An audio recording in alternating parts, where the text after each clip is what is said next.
We're Red Rook Films, and this is the first of our Grumpy Old Men reviews. Today we are reviewing... Testify. Bring your word if it's worth it's fine. Don't give me maybe. Don't give me I don't know.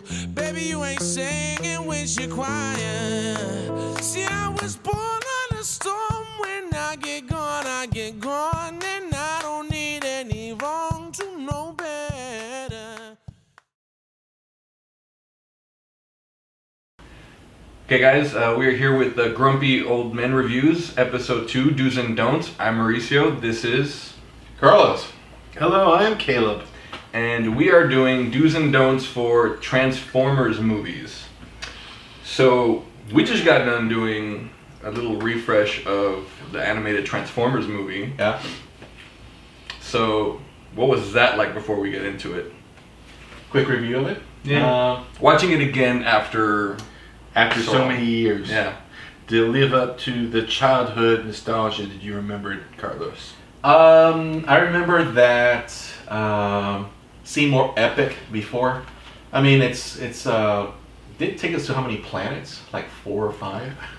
It's kind of ridiculous, actually. It was all over on there, but I still remember a lot of the Transformers that I wanted and I did have, all the B-list and C-list ones. But looking back on it, like, I think it held up, especially the music and all that stuff.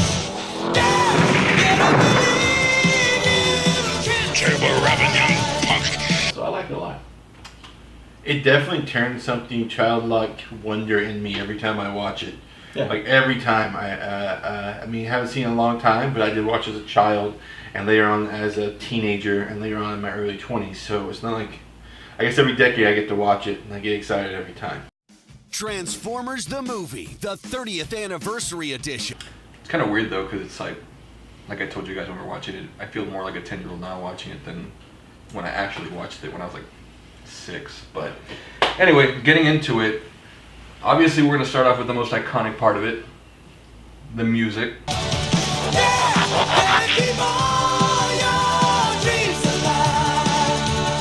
Everybody knows the iconic Transformers score. Yeah.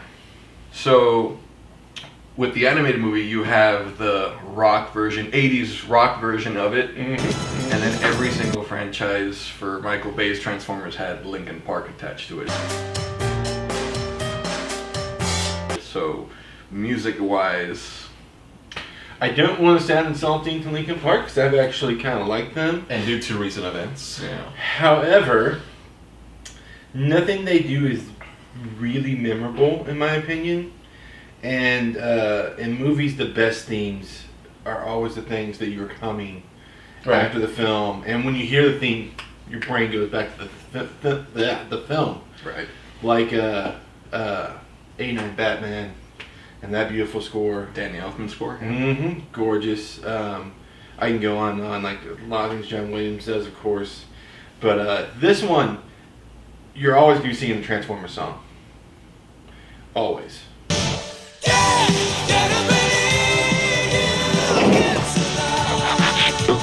Like, as far as I can remember, and as far as I can think we go in the head, that Transformers song is going to be in my head over and over again. And you were pretty much dancing to that whole song that was playing. Yes. I honestly was. Stan Bush. You got the touch. You got the power. I mean, it came out on Boogie Nights, for God's sake. So Yeah, that's right. it's iconic. I completely and, forgot about that. There's the other song that I don't know who plays it. Like, Dare.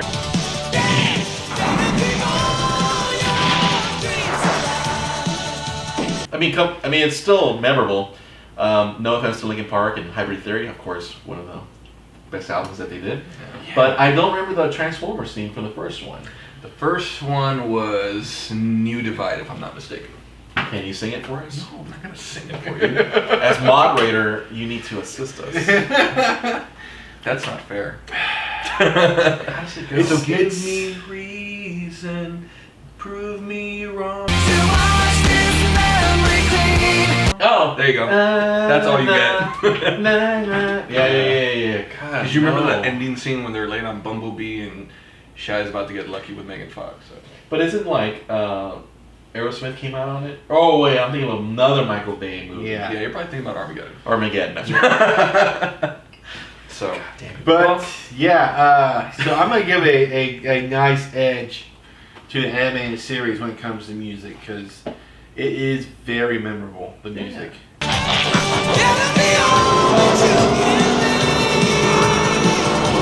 And I'm not trying to insult the music in the Transformer movies. Just I would have enjoyed it a lot more if Linkin Park had just done like a version of the Transformers song. That would have been freaking awesome.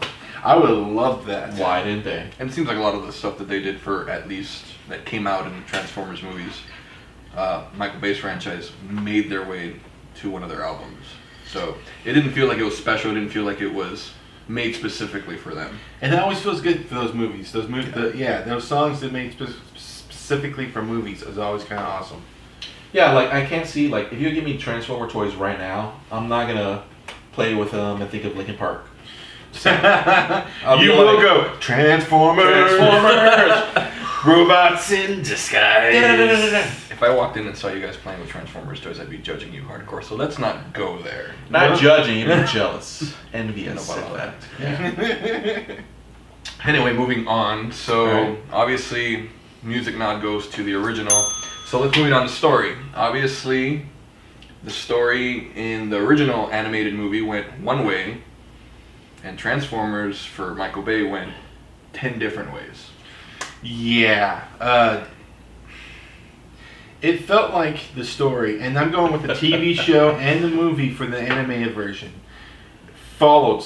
You know, it was telling a story long term, even though they're episode to episode and the movie was itself. Things that happened stuck around. You know, in the show, there was a whole series on the Dinobots, and the Dinobots at the end of the series was part of the Autobots. Same thing with Constructicon, the little construction robots that turned into the big giant robot. Devastator. Yes, well they turned into Devastator, but what were they called when they were separate? Constructicons. Something like that. Anyway, there was a whole series with them, and again, when that series was over, they were part of the Decepticons, and it continued. When the sad scene in the animated movie, Optimus Prime dying, it was painful because you had seen him for a while and he meant something to you, and we had no idea if he was going to come back. Prime, you can't die. Do not grieve. Soon, I shall be one with the Matrix. No idea. Yeah, in the 80s, kids, those of you who are tuning in, if y'all weren't alive, there was no internet. There was a newspaper. I think I'm pronouncing that right. TV Guide around back then? And magazines. Magazines were a big thing. But you had to buy it, you know, and kids didn't have that much money. You want to spend it on other stuff. So, or they could actually read it at the convenience store when they used to have them. You know, and like, oh my God, he dies, you know. But it was very impactful because I remember the movie didn't reach my hometown. We were skipped, and I was looking forward to it. And then all of a sudden, season 3, I guess, of the Transformers came on. And I remember watching, and I was like, where are all the Autobots? Where's Optimus Prime? What's going on? So I didn't know what was going on until they kind of hinted. That's He terrible. died. And when I finally got to see the movie on VHS, you know, my childhood died, and I became a man because my innocence was lost. He did come back, but it was like a year later. It's a long time though. Unlike in the movie, he died in the second movie of the Michael Bay series. Am I correct? Yeah, he did.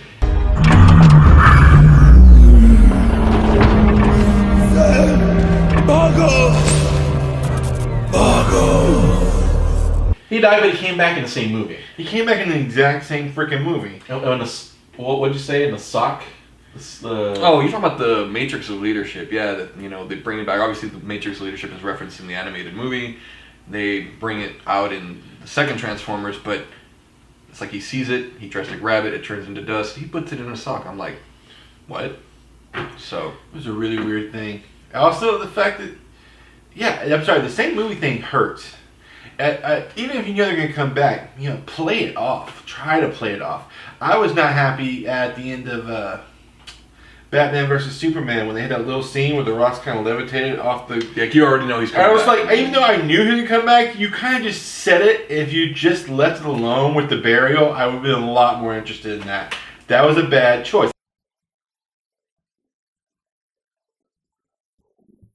But I'm thinking that Zack Snyder was playing to the audience, thinking, you know what?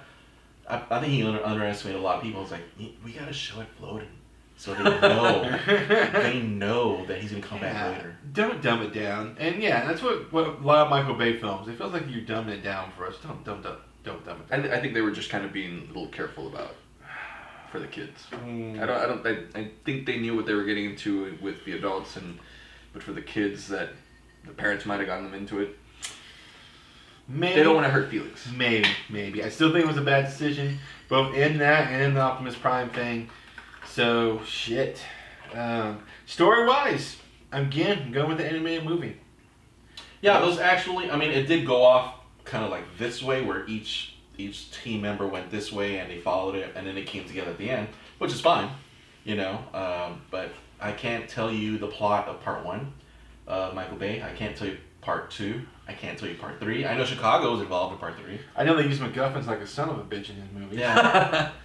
Yeah. Oh, I gotta get the staff of Merlin. Oh, I gotta get the Matrix. Cube. I have to get the Matrix. The Allspark. The Allspark. Yes, shit. Right? MacGuffin moves the plot along. It shouldn't be the entire plot. Yeah. Well, not to bring up plot, as far as sticking to story-wise, continuity-wise, oh my god. Continuity. Continuity. You know I'm going to put like dumbass in the arrow to you. Probably. Right? Obviously, when you watch the Michael Bay movies, they like you said, can't remember the plot line because it changes so many times. Yes. So you go from one thing to another. Here's the big one that I'm going to throw at you. Did any of y'all remember watching Age of Extinction? I don't remember anything in Age of Extinction. I just remember Mark Wahlberg and the guy that was dating his daughter, and he carried around that statutory rape card. I just remember that. Yeah. That's all I remember. I remember him trying to be an inventor at the beginning. In fact, it was so interesting at the beginning, Mark Wahlberg's character trying to be an inventor. I was like, I'd rather just see a movie about this guy trying to make it as an inventor with his farm failing than watch the Transformers movie that I'm about to be thrown into. And sure enough, Transformers stuff came around and I became completely bored with the rest of the movie. T.J. Miller dies in it. Holy crap, T.J. Miller's in that movie! I forgot! He's running. And he's like, Yeah, there's a lot of stuff like that. It's just... Well, the big one that I was getting at was that if you watch that movie, Megatron becomes Galvatron, right? where? At the end of part 3 of Age of Extinction. Really? Yeah. When you watch the new one, he's Megatron. But he, yeah. Remember, Galvatron was created from the head of Megatron or whatever. So, at the end of Age of Extinction, they don't explain the transition to the next one because he's back to being good old Megatron. Yeah, that doesn't make any sense. Plot hole. Oh, that would piss me off, and I didn't even remember that, and that would piss me off.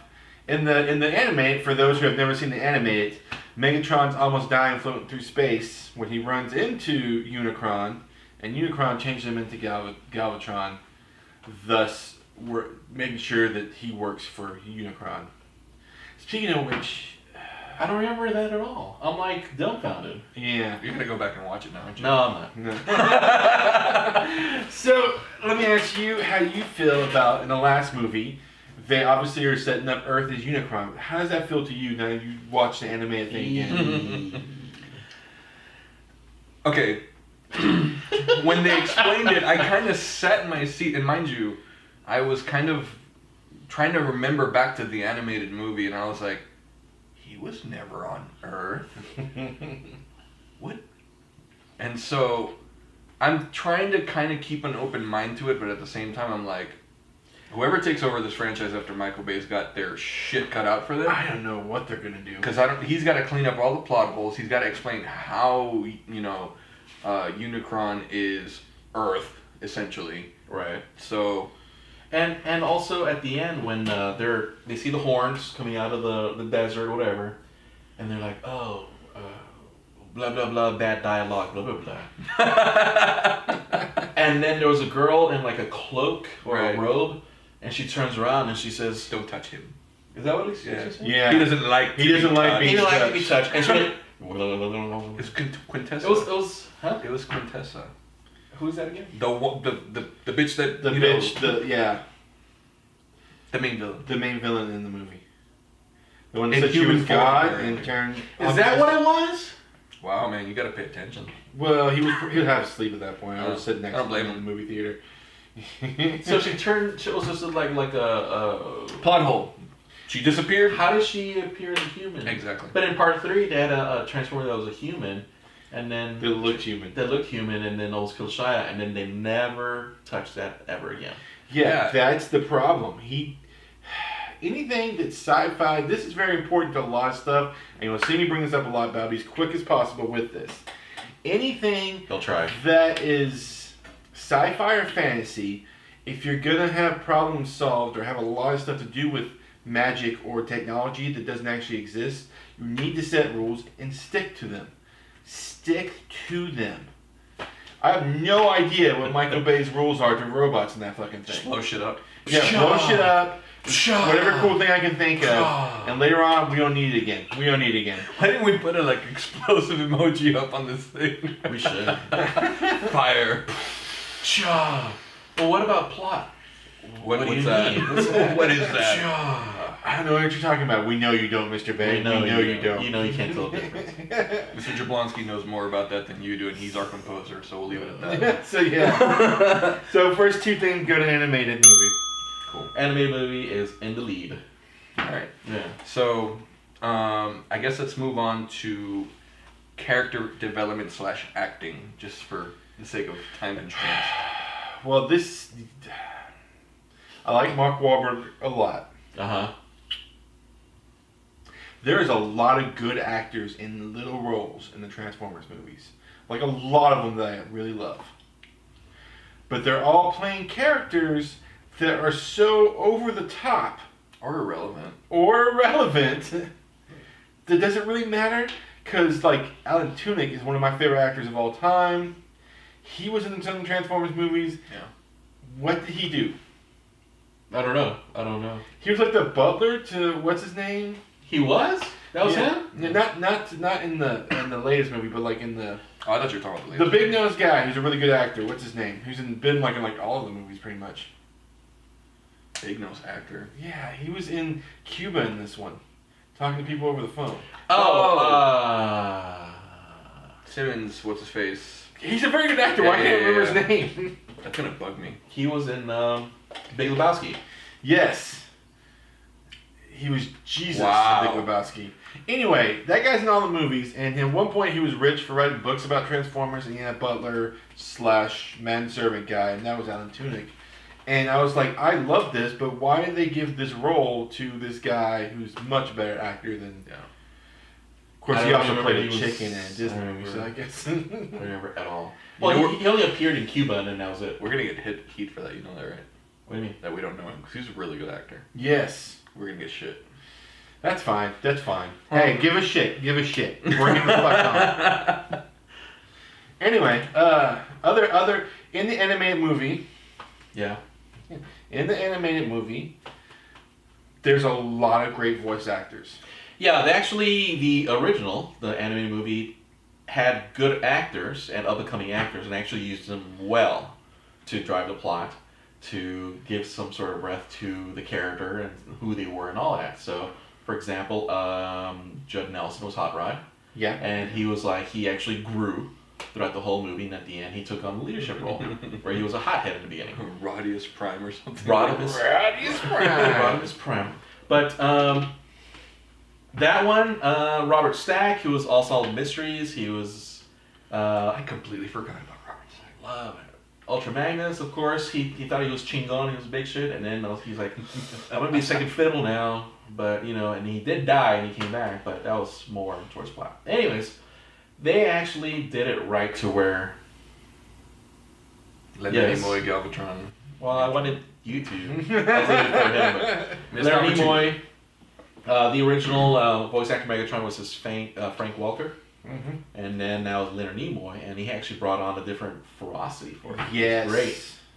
And the new movies was Anthony Hopkins saying, don't you something, dude? And it was just... Oh, he was trying to be cool with... Getting Anthony Hopkins to say dude was not cool. Yeah. So I guess to conclude all this, you guys are in agreement that the animated movie further propels the Transformers franchise than any of Michael Bay's films ever did. Yeah, the characters were much more interesting.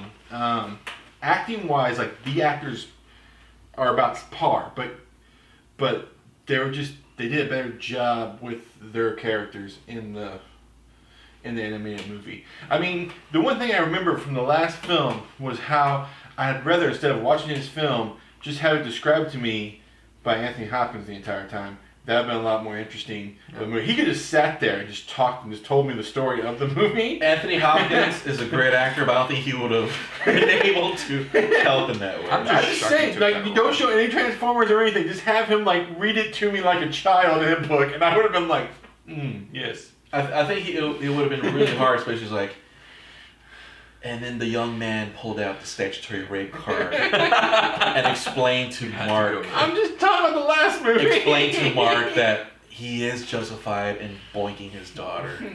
Well, and here's a pop-up for it. And it had like a hand that shows the thing. All right. God, I hated that movie so much. I can't believe you went there. And the fifth one. They went there. They did it first, sir. They did it first. Anyways. I'm getting another beer. I'm doing 12-ounce curls. Yes. No, that's cool. That's cool. Ready? Transition time. Ready and go. Special effects wise. So I know there's the difference between animation, 80 animation, and now special effects CGI. Well, if I can go. The animated movie, of course, obviously 80s, and it was all hand drawn. Most of it was computer. When Megatron's turning into Galvatron, it was a big thing back then. But if y'all don't know about Transformers movie, they actually were making it at the same time as the series, the actual animators. But time was running out and money was running out, so it's not consistent throughout the whole film. Where in the beginning it looked like more animated, looked like more detailed, and towards the end, especially on that junk planet, it looked like the actual animators from the actual series, because he brought them on to work on it. And he's like, we got to get this out before the third season starts. We got to do this. So it was a little inconsistent.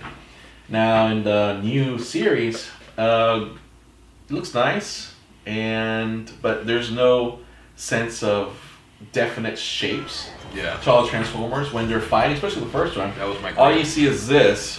And flying at the camera, you couldn't tell who was Bumblebee. Well, the only one they could tell was Bumblebee. Because he's bright ass yellow, but I hated that about it too. You couldn't tell at all. The last movie, you can a little bit more distinction, but I think they learned. Maybe that's an improvement. Well, a huge part of special effects and animation is sound effects, and the sound effects are a lot more memorable, in my opinion, in the TV show and animated movie than it is in the. Yeah, because there's too much going on in the Michael Bay movies. Yeah, right. I mean, with the cartoon, it was like pretty like, and you're done, you know. And another thing is like, hold on, I'm almost done. I'm still transforming. And you're just like, okay, got it. But there was inconsistencies with that too, because there was a lot of times where like it took a while to transform, like Optimus when he first showed up for that fight at the end of the first one with Megatron. Yeah. I mean, it was showing you everything. I'm like, dude, I don't need dramatic. to see it. I don't need to see it. But it's dramatic. And then when they're getting the Allspark and Bumblebee is in there shrinking the damn thing, in like 2 seconds he's back to being a Camaro. Yes. I would like to say this. The one thing I'm going to give to the new series is he did improve Bumblebee. Bumblebee in the cartoon was stupid. He was a VW Beetle. He was a VW Beetle, and he was like 5 minutes in the movie. Like dorky as hell. Oh, I remember the cartoon. He was dorky as hell, and not in an adorable way. More of a just shut up. He's one of those characters you're just like, why do you have to be here? So I don't know why Michael Bay was like, I'm really going to change this guy and make him important. Sacrilegious. No, but yeah, and the new one, he had more character. Yes. I think he was the most defined one. Yeah, he had an arc. And they're going to give him his own movie. With The Rock, I think. No, John Cena. John Cena? Good lord. But it's going to take place... I'm glad John Cena's getting a job. It's going to take place in... it's going to take place in the 80s. Yeah. Oh, He's really? Go back to being a bug. I heard it was going to take place in the past, but I figured they'd go back to the World War II bullshit No, 80s, they put 80s is awesome. I thought so at first. Yeah, because I figured that may be a reason why they did that, because it made no sense they did that. Oh, God. I forgot about that. Also, didn't he land? Didn't he land in the first movie? Didn't the Autobots land like meteorites? That's what it seemed like. Because Maybe they were on returned to vacation. Earth. I'm just saying. Return to Earth. But now he's in there in the 80s. Was Bumblebee just there the entire fucking time and we just didn't know? I don't get it. Yeah, there's that continuity problem. I like the actual coming back around because in one of John Cena's movies, was it in Trainwreck? Yeah. When they're like, you look like Mark Wahlberg on. Whoa. And now You look like I hadn't made that Wahlberg. Well, go figure. I wonder if they did that on purpose or what. That was great. Somebody's joking around in Hollywood about that. I'm sure you. Who are we guys gonna know. replace Mark? He doesn't want to do another one. John Cena, because he does look like Mark, but swole. All right. Well, shit. So what do we have? How many points did we have for? I think it was a clean sweep. It was a clean sweep for an animated movie. I'll give half a point for Bumblebee to the Michael Bay. I mean, Scraps. I do too, but for obvious reasons. So, what? Just because I drive a Camaro doesn't mean I like the guy. It was cooler than a VW. Yeah, it was. A bright yellow VW Bug. It was an awful looking car. Yeah. And I apologize to Beetle fans out there. I missed a bug. Yeah. I'll let it be known that is partially part of the reason, the only reason why I bought a Camaro. Because of Bumblebee. Oh, hey. Do you yell while you're driving, Bumblebee? No, my car has my car has a habit that when I get in, sometimes it closes the door and I kind of go, Bumblebee, stop. Can't believe I just said that. And we're not going to edit that out. That is staying in. I'm just telling you. So, how to do a movie goes to animated movie, and how not to do Transformers Goes to anything Michael Bay ever does, ever. Yeah. But let's hope that going forward, now that Michael Bay's supposedly out of it for like the third time, somebody takes over that's actually going to give it, substance. If a series and a franchise ever needed a reboot, this does. I know they're not going to do that. I know people usually go, God, I don't want a reboot. This needs a reboot because nothing makes sense at this point. Nothing. I think the guys who just got fired from Han Solo, Lord and Miller, they should do a pretty good job doing that. Yeah. Yeah. Since they Legos, I mean, they actually did construct and everything. And it needs humor. It does need humor. Humor would help a lot. Yeah. Also, remember, I get it's made for kids and stuff, but remember the people you're banking on to watch it are the people who watched it when they were kids. So don't dumb stuff down. Just don't dumb stuff down. And don't be racist. And don't have balls from That's what we should have Transformer. done. Which one was more racist? Because watching this animated movie, there was some racism. Jazz? I forgot about Jazz. Carlos, go ahead. Explain Jazz and the character, and the actor that played him. Scatman Crothers. Y'all don't know who he is, but he was in The Shining. He's very an older gentleman who is black, of course, and they cast him as Jazz. And he had the most. I'm not gonna imitate it, but he had the most. I'd try, but no. Jazzy voice. Imagine Louisiana poor black men from the 1920s. Wow. That was Jazz. Like the way you would think of it in a movie or something. Kind of like if Disney produced it back in the 30s. That's much better. Wow. Yeah. Also, in the world of junk, there were guys with I didn't see it. Asian-looking features. The Fu Manchus, yeah. But I didn't see other than being good with electronics. That's about it. And then holding hands around each other dancing. That was weird. That's more Call I forgot people- about that part. That's more Bollywood. What do they call them? Kumasabi or something. Something like that. Yeah. Kimosabis, and That was pretty racist. That was all pretty racist. Pretty racist. And there's that southern accent. That one guy with a southern accent. I don't remember what Transformer. It was all pretty racist. However, I honestly think the movies top them on the racism.